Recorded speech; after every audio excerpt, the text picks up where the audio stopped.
Shalom, selamat pagi.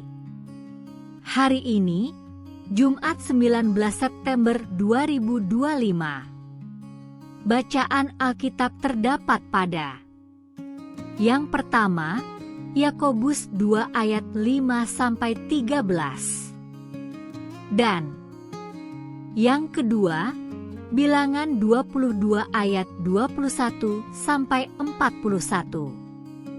Ayat nats terdapat pada yang pertama, Raja-Raja pasal 19 ayat 30 berbunyi, orang-orang yang terluput di antara kaum Yehuda, yaitu orang-orang yang masih tertinggal, akan berakar pula ke bawah dan menghasilkan buah ke atas.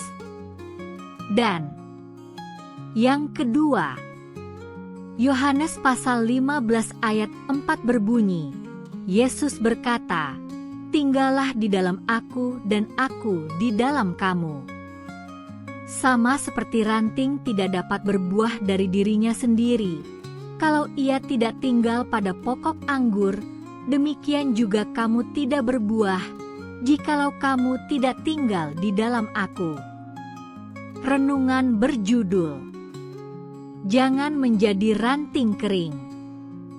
Seorang petani akan menjaga dan merawat bibit yang ia tanam dengan baik sampai menghasilkan panen sesuai dengan yang diharapkan.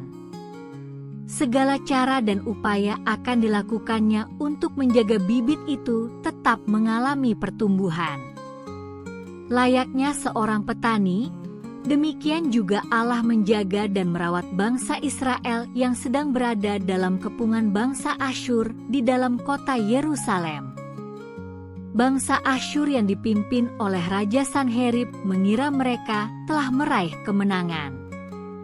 Namun, kenyataan berbicara lain. Penghiburan besar bagi umat Israel yang dipimpin oleh Raja Hizkia saat itu adalah ketika menyaksikan bagaimana Tuhan menyertai mereka.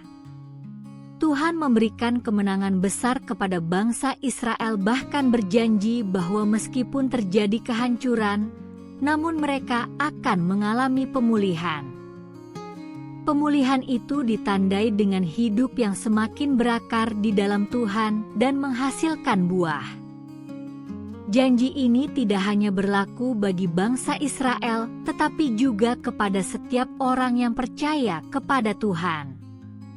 Allah bukan lagi seperti seorang petani, melainkan Ia sendiri sumber kehidupan dan pertumbuhan itu.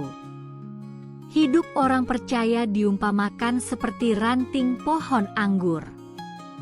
Untuk tetap hidup dan berbuah, ranting harus melekat pada batangnya. Jika tidak, tentu ranting akan mati kering dan dibuang. Tuhan Yesus sendiri menjamin bahwa setiap orang yang tinggal di dalamnya pasti akan menghasilkan buah. Kehidupan iman yang berbuah adalah bila hidup kita selalu berpusat pada Kristus.